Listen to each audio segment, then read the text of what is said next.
mga ganong salita. Aminado naman po ako na nasabi ko po yun, ganun pong mga salita po.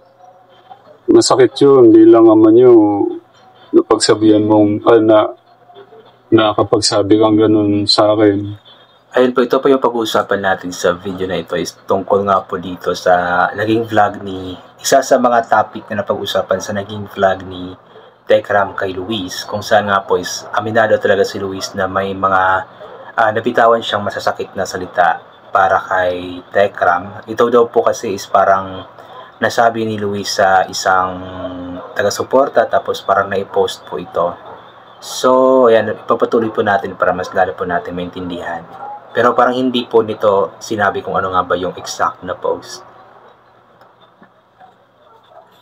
May gusto pala ako lanawin, Kuya. Ito, kahit sumama yung loob ko dito, wala naman na din yun eh.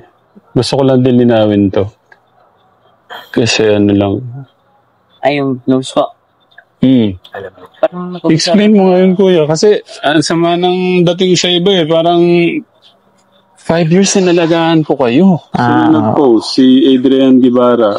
Napakasama ng dating ko sa kanya. Hirabi ko po yun nung parang bagong alis ako. Siyempre, yung galit po, di naman po mapigilan, di ba po?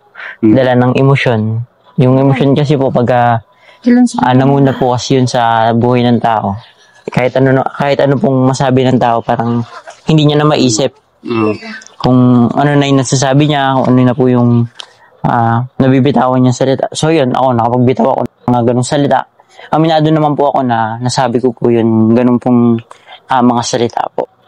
Grabe si Luis, no? Ang ano niya, yung sorry, ang galing niyang magpaliwanag na. Talagang nanibago ako kay Luis kasi tahimik kasi na bata ito. Pero ngayon napakagaling na po niyang magsalita, napakagaling na po niyang magpaliwanag.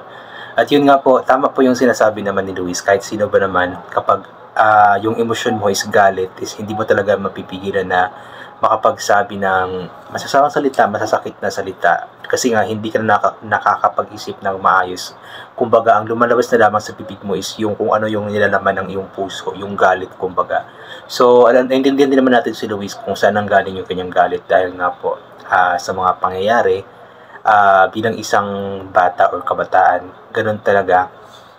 Pero mali pa din yun at inamin naman at aminado naman si Luis na nagsalita nga po siya ng mga or nakapagbitaw nga po siya ng mga ganong salita laban sa kanyang tatay Tekram. Alam mo paano ko kayo inalagaan? 5 years. Hindi naman lahat nakakamera yun. Alam mo yung pinagugutan kong galit pagka minsan na sobra na yung ano nyo. Ganun ba ako magalit pagka yung kumari sobra na kayo? Hindi. Yung kumbaga, hindi ko nga maisip saan mo kinuha yung lakas mo ng loob para i-type mo yan, Kuya eh. Parang bang wala akong parang bang napakasama ako sa ginawa mo kasi. Masakit yun, hindi lang naman yung napagsabihan mong nakakapagsabi kang ganun sa akin. Pasensya na ka na kung nakakapagsalita akong ganito ulit kasi siyempre kailangan, gaya kay kuya mo, kailangan namin sagutin kung ba't siya napapagalitan, ba't ko siya napalo. Diba? May pinag-uugutan ng tatay niyo. Inaintindihan ko din naman si kuya. Siyempre yung puso niya, para ko siyang parang yung pakiramdam na parang sinukuan ka na siya eh. Parang gano'n nung feeling mo na kayo, no? Kaya siguro yung feeling niya na mag-open ng gano'n, naintindihan ko naman. Kaya yung apology naman accepted.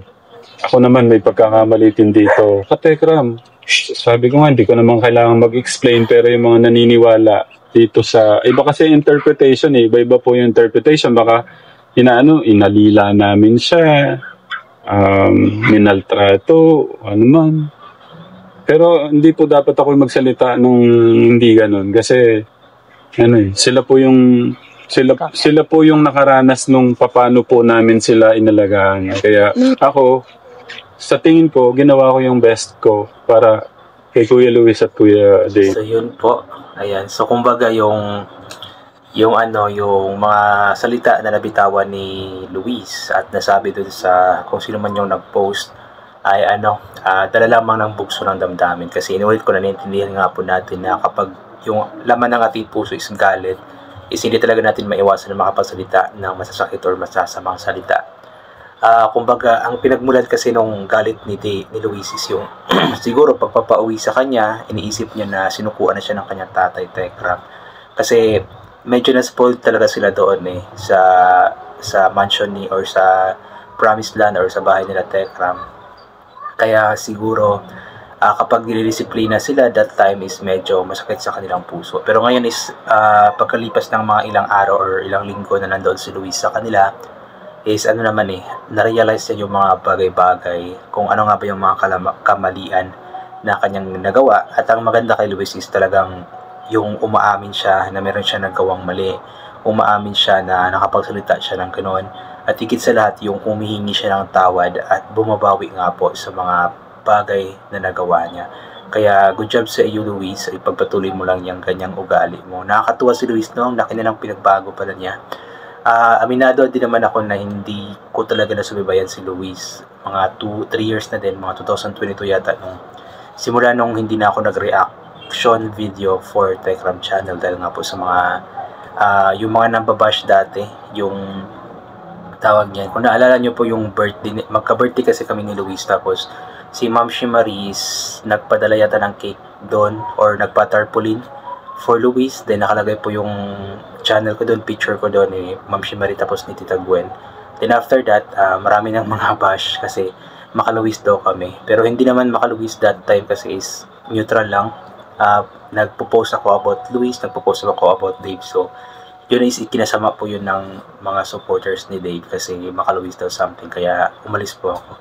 So anyway, just history lamang po yun. Kaya sana is ipag-pray na lamang po natin ang mga bagay-bagay na maging maayos na, especially for Luisa, na maging maayos ang buhay niya habang nasa poder siya ng kanyang pamilya ngayon. Sana sumunod siya at hindi na gumawa pa ng mga kamalian na maaaring ikapahamak niya. Ayan.